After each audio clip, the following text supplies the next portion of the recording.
Mi alma tiene sed de Dios.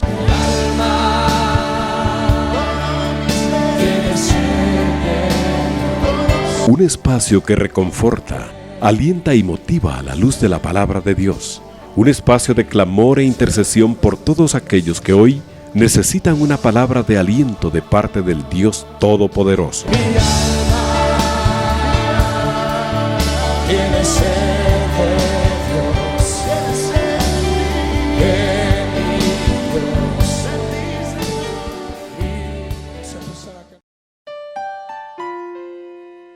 Muy buenas noches, querida audiencia. Estamos en una semana de reunión de pastores, de retiro de pastores, en donde muchos hermanos vienen de diferentes lugares a escuchar la palabra y aportar también lo que ellos han estudiado y lo que han vivido. Y eso es una coinonía muy hermosa que nos ayuda a relacionarnos unos con otros, que es lo que nos conviene. Y esta noche yo quisiera hablarles sobre el nombre del tema del retiro, que es Bástate, mi gracia. Porque lo vamos a ver de diferentes ángulos. Yo sé que lo van a tratar de diferentes ángulos. Yo quiero esta noche puntualizar en realidad la respuesta que Jesús le dio a Pablo. Pero vamos a orar antes y a bendecir el nombre de nuestro Padre, a darle gracias por todo lo que ha hecho en nuestras vidas y lo que hará. Bendito sea tu nombre, Padre. Gracias por lo que nos permites vivir, por los momentos de aflicción, pero también por los momentos de alegría, de gozo que tú nos das, Padre. En esta oportunidad estamos aquí delante de ti pidiéndote, Padre, tu favor, tu gracia sobre nuestras vidas. Padre, que dé respuesta a muchas personas que están esperando una palabra de aliento, que están esperando, Señor, tu voz a través de la palabra que es vida, Señor. Muchas veces nos encontramos sin respuesta, nos encontramos en callejones sin salidas, pero qué hermoso saber que tu palabra trae la respuesta de muchas inquietudes que muchas veces nos hacemos en secreto, y que tú en tu inmensa misericordia nos enseñas. Y se cumple la palabra cuando dice: clama a mí, yo te responderé y te enseñaré grandes cosas que tú no conoces. Señor, hay tantas cosas que tenemos que aprender, que tú nos quieres enseñar cuando clamemos a ti, Señor. Bendícenos, bendice el retiro de pastores, la reunión de mujeres. Señor, gracias porque tu favor está sobre todos nosotros. Hoy queremos, Señor, ahondar en tu palabra, Señor, y ver lo que tú has hecho a través de los milagros, de los tratos, de los procesos que tuviste con los tuyos, Señor, y que también tienes con nosotros. En el nombre de Jesús, amén. El nombre del retiro es Bástate, mi gracia. Y es una respuesta que Jesús le dio a Pablo. Y ahora vamos a ver sobre la gracia, que específicamente es un atributo divino y que encierra otros que la componen, como es la bondad, la compasión, el favor, la misericordia, que se ligan a ella. Tenemos la certeza que viene del Señor porque es su naturaleza. Sin embargo, Él la quiere extender a todos sus hijos por diferentes motivos, ¿verdad? Y vamos a ver que Él la extendió a varios siervos del Antiguo Testamento que hallaron gracia ante sus ojos. Ahora, ¿qué significará que haya gracia en un ser humano para que Dios se la extienda? ¿Qué mirará el Señor? Pues a través de los casos que vemos aquí podemos entender muchas cosas. Por ejemplo, vamos a ver que Noé halló gracia ante los ojos del Señor porque era un hombre justo que vivía en medio de una sociedad convulsionada. Y él se distinguía delante del Señor, no de los hombres, sino delante de Él por su justicia, por su rectitud. Y eso llamó la atención del Señor y halló gracia para un propósito que usted sabe que fue a hacer el arca y emancipar a la humanidad, trayendo la que había dado mal testimonio y empezando el Señor con Noé y su familia. También vemos que en Hebreos también, los hebreos en Éxodo 3:21 entraron en batalla contra los egipcios y lamentablemente ellos le ganaron la guerra al pueblo de Israel. Y el Señor, lejos de llamarles la atención por no haber ganado la guerra o por dejarse ganar, el Señor les dio gracia para poder combatir y tomar todo lo que ellos les habían quitado y aún más de lo que era de ellos. Y eso le dio gracia al pueblo israelita para no salir derrotados, en cuanto que sí les ganaron la batalla, pero el Señor estaba con ellos, ¿verdad?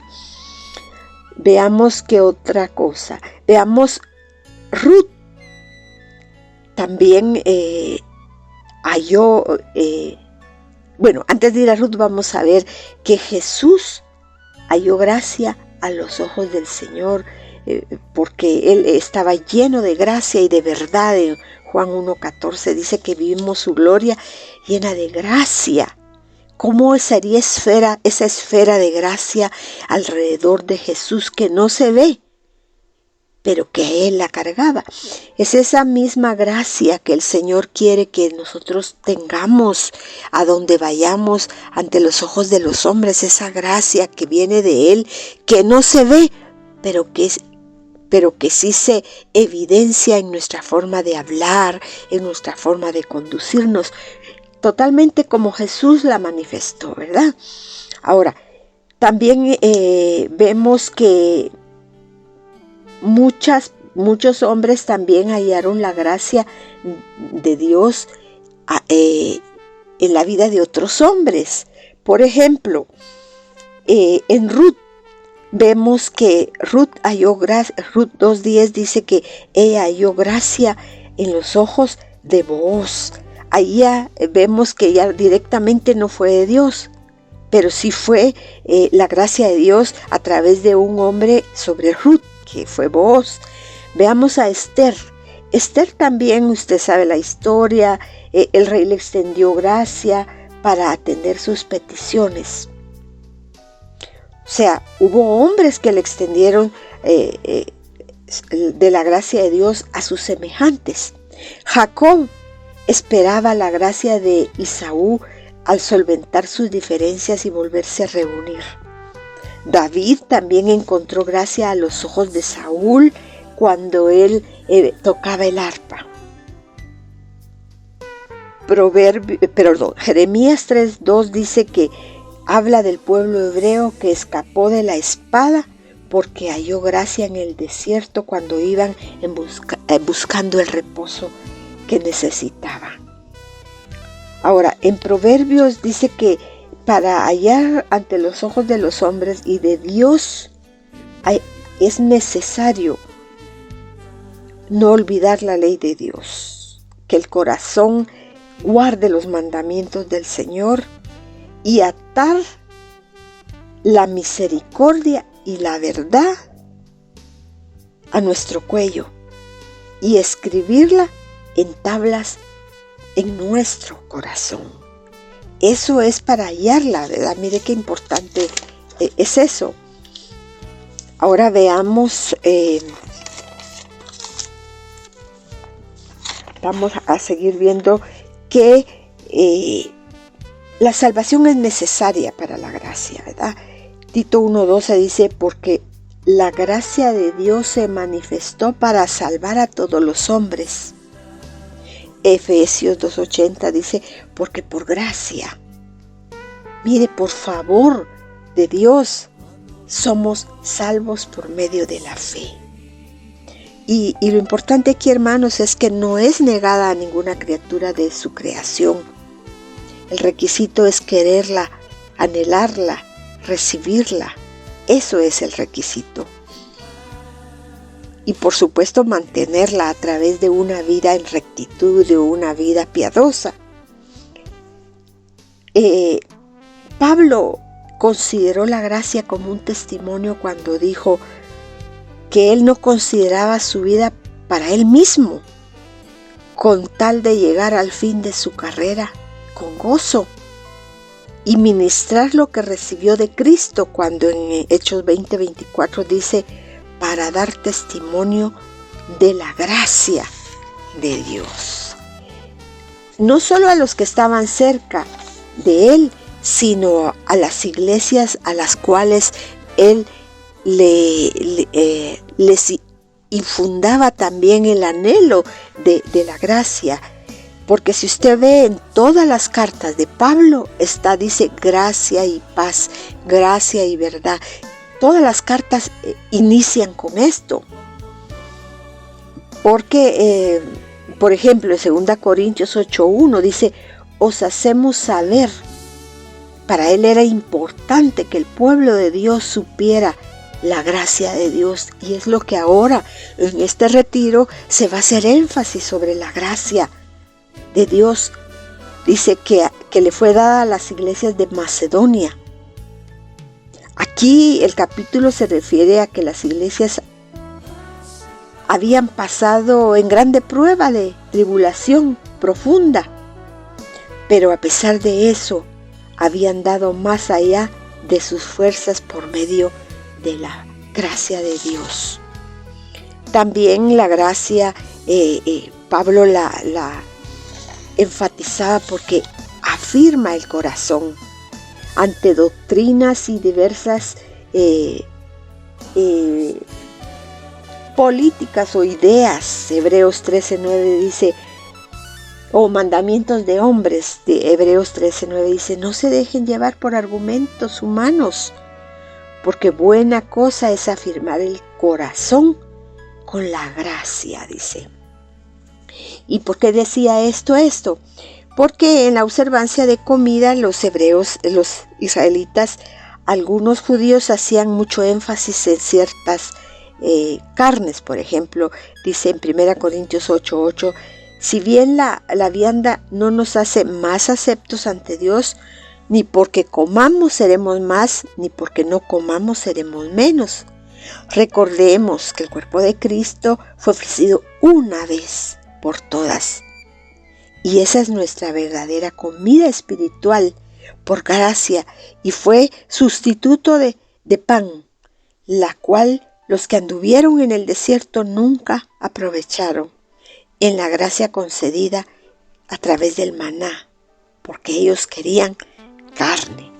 Ahora, hay que esperar en la gracia. Por lo tanto, dice, ceñid los lomos de vuestro entendimiento, sed sobrios y esperad por completo en la gracia que os cuando Jesucristo sea manifestado. Jesús ya tuvo su primera manifestación cuando vino a la tierra, y todavía falta otra manifestación. Pero esta manifestación, cuando Él vino, trajo la gracia, porque los discípulos dijeron que su aparición era llena de gracia y de verdad. La clave está en Efesios 6:14. Dice, firmes, ceñidos vuestros lomos con la verdad y vestidos con la coraza de la justicia. Dice, Lucas lo afirma cuando dice en 12:35, ceñidos vuestros lomos y vuestras lámparas encendidas. La gracia nos da seguridad. Hebreos 4:16 nos dice que nos acerquemos, hermana. ¿Cuántas veces nos hemos acercado al trono de la gracia confiadamente? Nosotros no podemos acercarnos al trono de la gracia sin confianza, porque así alcanzaremos misericordia y gracia para el oportuno socorro. ¿Cuántas veces necesitamos el socorro divino, verdad? También nos fortalece, 2 Corintios dice, y me ha dicho, bástate mi gracia, porque mi poder se perfecciona en la debilidad. Él aquí está dando de testimonio que vamos a ver más adelante. Ahora, la gracia reina por la justicia divina, para la vida eterna, mediante nuestro Señor Jesucristo, nuestro Redentor. La condición humana de Génesis 6:5, que nos dice que vio Jehová que la maldad de los hombres era mucha en la tierra. Y todo designio, dice, imagínense, de los pensamientos de ellos era continuo al mal. O sea, no había una renovación de su mente. Todo lo que pensaban era para mal. Imagínense cómo colmaron la paciencia divina que el Señor dice que tuvo que mediante Jesús enviar, porque la tierra estaba completamente en un desbalance como Dios la había dejado. Romanos 5:20 dice, entra en acción la gracia, mas cuando el pecado abundó, eso es conforme a lo que vimos de Génesis, abundó, sobreabundó la gracia, para que así como reinó el pecado para muerte, así también reinó la gracia por la justicia. O sea, aquí vemos la gracia reina por la justicia eterna mediante nuestro Señor Jesucristo. Hay que glorificar a Jesús por medio de la gracia. Tesalonicenses 1:12 dice, para que el nombre de nuestro Señor Jesucristo sea glorificado en vosotros y vosotros en Él por la gracia de nuestro Señor Jesucristo. Por todo esto que la gracia hace, hermanos, debemos de aprender a administrarla, saberla llevar. Efesios 3, del 1 al 3 dice, por esta causa yo, Pablo, dice, prisionero de Jesucristo y a vosotros los gentiles, si es que habéis oído de la administración de la gracia a lo que me ha dado para con vosotros. Entonces, Pablo enseña aquí que hay que saberla, no desaprovechar la gracia. Ahora, dice que cómo la podemos administrar. En Pedro 4:10 dice, en 1 Pedro 4:10 dice, cada uno según el don que ha recibido, así ministrelo a otros, conforme la administración de la multiforme gracia de Dios. Porque usted sabe, hermana, que los dones son cantidad de dones. Y eso es la multitud de gracia de Dios, que dio dones a los hombres para usarlos entre nosotros. Pablo en Efesios 4:7 dice, pero a cada uno de nosotros fue dada la gracia conforme a la medida del don de Cristo. Mateo 8:10 dice, recibimos de gracia, demos de gracia. Ahora, dice que no hay que afrentar el espíritu de gracia en Hebreos 10:29 y que no debemos dejar de alcanzarla en Hebreos 12:15.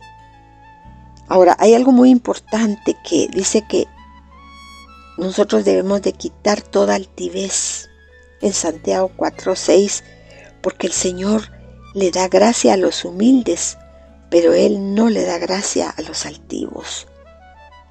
Tampoco hay que desvirtuarla, porque ahora sabemos que hay libertinaje, a veces hay tal vez o mucho legalismo, pues se ha desvirtuado la gracia de Dios, convirtiéndola en libertinaje, judaizando muchas veces, pero dice que en Hechos 13:40 dice que tenemos que perseverar en la gracia y, por supuesto, hermanos, crecer en ella. En 2 Pedro 3:18 dice, antes bien, creced en la gracia y en el conocimiento del Señor.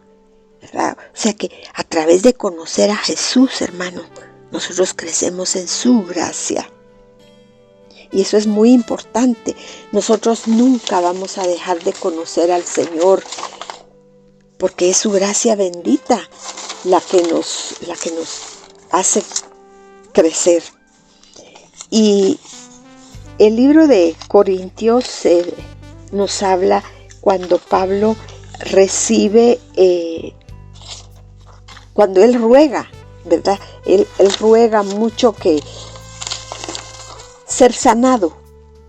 2 Corintios 12:7 dice que vamos a hablar sobre eso de Pablo, porque el tema es bástate mi gracia, y ya vimos que es necesario crecer, que es necesario anhelarla, y que Dios ve con ojos de gracia a los que Él va a usar, pero esa gracia que Él nos dio no es solo para nuestro beneficio.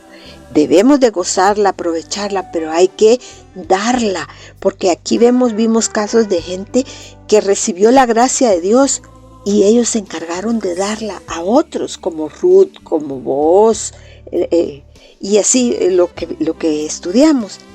Pero en sí Pablo, sin ser un seguidor cercano en el ministerio terrenal de Cristo, nos enseña por muchos pasajes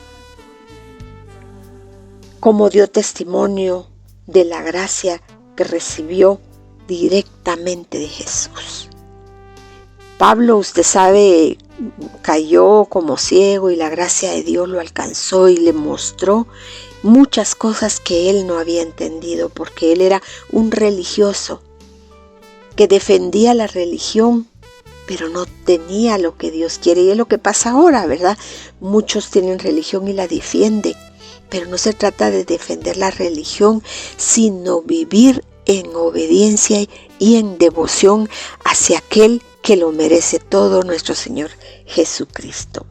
A mí me llama la atención que todas las cartas, como le dije al principio, el saludo de Pablo era gracia y verdad, gracia y misericordia. Mire, casi todas las cartas, porque Pablo estaba consciente que él había recibido un espíritu de gracia contrario a lo que él hacía antes. Usted sabe, la vida de Pablo era un hombre que mataba, que hacía tantas cosas que tal vez no merecía la gracia, y él lo sabía, y por eso él se tomó tanto de la gracia que él empezó a extenderla con otros. Pero en 2 Corintios 9 vemos aquí un diálogo de Pablo con Cristo respecto a ser sanado de un aguijón en su carne. Algunos dicen que eran sus ojos, otros dicen que le costaba caminar. La cosa era que era algo, no se sabe con certeza, pero lo que sí le digo que era algo duro, porque algunos dicen que tenía torcidos sus pies, pero eso no le causaba dolor, o tal vez sí. Algunos dicen que porque era calvo o porque era bajito. Pero la verdad es que él dice, no dice la clase de enfermedad, pero sí dice que era un aguijón en su carne. Y aquí vemos cómo él empieza a rogarle. Al primer ruego, no hubo contestación.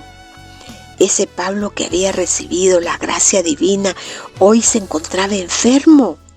Y él quería hacer la obra de Dios, pero se sentía malo, enfermo, como muchas veces nosotros nos toca ir al privilegio de desenvolver lo que Dios nos ha dado con dolor, con angustia. Al segundo ruego tampoco hubo contestación. ¿Qué pensaría Pablo en la primera oportunidad? ¿Cuánto tiempo pasó del primer ruego al segundo ruego y tampoco hubo contestación? Y la tercera vez no fue un sí. La tercera vez fue la voz de Jesús a sus dolencias, padecimientos, fue la respuesta a un desafío, no para su cuerpo, pero también para su alma y para desarrollar fe. Pablo era un hombre con mucha fe, con sabiduría, pero no hay nadie que no necesite desarrollar su fe, y Pablo la necesitaba desarrollar por muchas tareas que todavía tenía por delante. Y Pablo se somete a la voluntad divina cuando el Cristo le dice: bástate mi gracia. 3 palabras: bástate mi gracia. ¿Qué hubiera dicho usted, o qué ha dicho usted cuando usted le han dicho que tiene una enfermedad incurable, o que tiene que estar tomando medicina siempre, o que va a ser un defecto visible que le va a dar vergüenza? ¿Qué es lo que nosotros decimos cuando Él dice: bástate mi gracia? Aquí quería decir que la aflicción tenía que seguir. Era la compañera de Pablo. El aguijón, la espina, le iban a seguir todos los días de su vida, porque era un instrumento de purificación, pero la gracia nunca. O sea, el instrumento de purificación era la enfermedad, pero la gracia nunca le faltaría. En 2 Corintios 12:7 ahí explica el motivo del no del Señor para Pablo. Dice: para que la grandeza de las revelaciones, dice, porque Pablo iba a tener y ya tenía, porque si usted ve, Pablo tuvo más revelaciones que no tuvieron los discípulos. A Pablo se le reveló la mesa del Señor, el matrimonio y muchas cosas que a los discípulos no le fueron reveladas. Por eso él aquí testifica, dice: para que la gracia de la revelación no me exaltase desmedidamente, me ha dado un aguijón en mi carne. Oiga, un mensajero de Satanás que me abofetee para que no me enaltezca sobremanera. Mire, aquí ya en 2 Corintios 12:7 Pablo entendió cuando no hubo respuesta. Ojalá que nosotros, hermano, cuando vengan estas situaciones también entendamos que a veces lo único que necesitamos es la gracia divina para seguir caminando. Dice: respecto a lo cual he rogado a que la quite de mí, y me ha dicho: bástate mi gracia, porque mi poder se perfecciona en la debilidad. Por tanto, de buena gana me gloriaré bien en mis debilidades. Aquí Pablo había entendido totalmente por qué el aguijón no le era quitado. Y yo pienso muchas veces, hermano, uno anda con ese aguijoncito que le preguntan: ¿cómo estás? Y dijo pastor en un estudio de pastores, uno anda, le preguntan y uno dice: por ahí. Y es cierto, por ahí voy. Porque a veces los aguijones no son quitados, hermano. Por ejemplo, mire la presión alta. La presión alta vive alta, pero tomando medicamentos. Y uno no quisiera, o la diabetes, o una enfermedad del corazón, o tantas enfermedades que se constituyen en aguijones en nuestro cuerpo. Pero Pablo lo convirtió en algo que iba a ser, dice, para bendición de su vida. Porque la debilidad que nosotros tengamos en esta enfermedad, el poder de Dios se va a perfeccionar con la debilidad. Y entonces sí nos vamos a gloriar que en medio de la enfermedad, que en medio del aguijón, puede ser un aguijón de pobreza, nosotros, dice, nos vamos a gloriar más bien no de lo que hicimos portentoso, sino que en medio de todo pudimos servirle al Señor. Y Pablo más tarde dialoga ya no con Jesús, sino con los Gálatas. Él les dice: pues en 4:3 dice, pues vosotros sabéis a causa de una enfermedad del cuerpo, os anuncié el Evangelio. O sea, él siguió con la enfermedad, pero ya no rogó que se le quitara, sino que él dijo que a través de esa enfermedad él estaba anunciando el Evangelio. También vemos que a los efesios les dice que hay perdón de pecados, porque por gracia somos salvos. A los filipenses dice, los incluye de su participación con el de la gloria de Dios. En Colosenses, a todos ellos él les mandó un mensaje de gracia.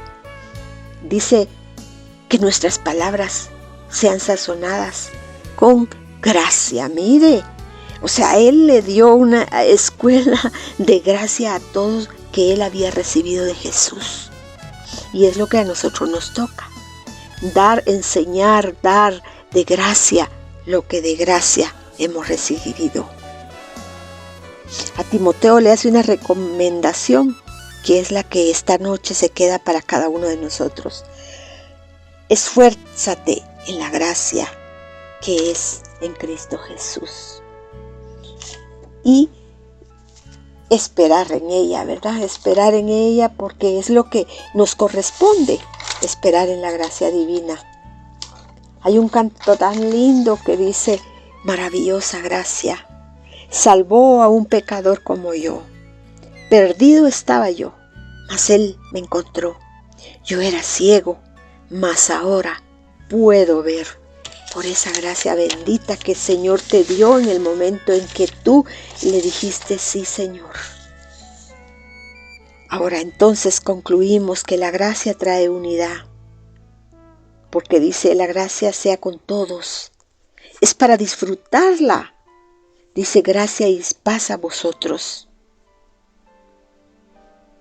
Y tenemos de quién obtenerla. Juan 1:16 dice, porque de su plenitud tomamos gracia sobre gracia. Y ahí los discípulos vieron a Jesús con su gloria y con su gracia. Y ellos tomaron de esa gracia sobre la gracia que habían recibido cuando ellos le aceptaron. Además, mire qué cosa más linda. Nos adorna la cabeza cuando la administramos bien, al oír la instrucción del Padre y la dirección de la Madre. Cuando nosotros oímos la instrucción de nuestros padres y la dirección de nuestra mamá, es como que nos pusiéramos un adorno en la cabeza, una diadema en la cabeza. Pero cuando afrentamos a nuestros padres, eso es vergüenza y deshonra. Mire qué interesante todo lo que la gracia hace en nuestras vidas.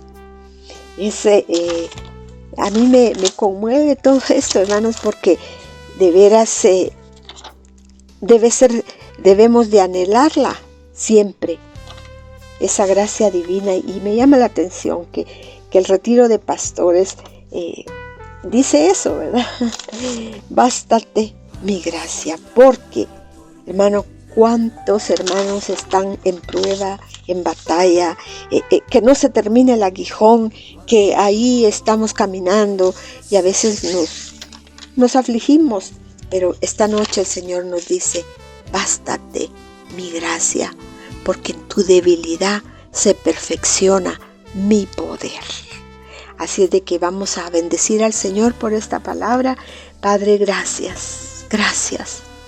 Porque muchas veces, Señor, en nuestras oraciones, en nuestros ruegos, hemos encontrado silencio, Señor. Hemos encontrado como que si tú no nos estuvieras oyendo, pero sí tu oído está abierto al clamor de los tuyos. Pero la respuesta muchas veces son las respuestas que le diste a los tuyos, a Pablo, Señor, a Timoteo, que vivía, Señor, con padecimientos estomacales. Señor, muchas veces la respuesta no es sí, sino que la respuesta es que nos revistamos de tu gracia para caminar como tú quieres, Señor. Ayúdanos, porque muchas veces se nos olvida que la gracia está sobre nosotros y que nos abraza con ternura para que podamos continuar esta tarea. Señor, como a Elías tú le dijiste, come, porque te resta mucho camino. Ahí tu gracia se manifestó sobre Elías para que él caminara bajo tu gracia.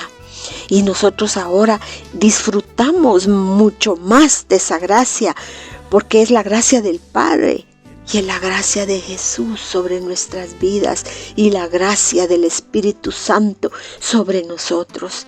Ayúdanos, Padre, a continuar este camino hermoso que no es fácil, pero es el camino maravilloso y seguro que nos lleva hasta tu presencia.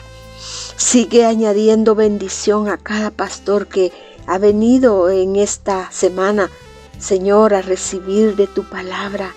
Guárdalos en su camino, guárdalos en la obra que están ejecutando. Padre, bendíceles. Solo tú sabes, Señor, las situaciones que ellos pasan. Bendícelos, Padre. Aumenta la gracia en cada uno de ellos, Señor, en nuestro pastor general. Aumenta tu gracia, tu poder, Señor, en el nombre de Jesús. A ti sea la gloria, Padre. Amén. Muy bien, hermanos, esta es la palabra que el Señor tenía para usted en esta noche. Y qué lindo sería poder estar en el retiro de pastores. Se hace la invitación y nos contactamos en otra oportunidad. Su hermana Ani de Trejo, Dios le bendiga. Amén.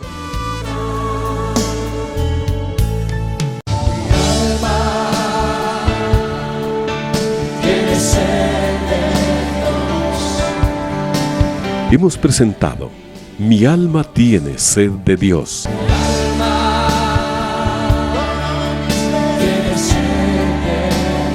Te invitamos a escuchar nuestra próxima audición cuando nuevamente estaremos delante del Señor exclamando: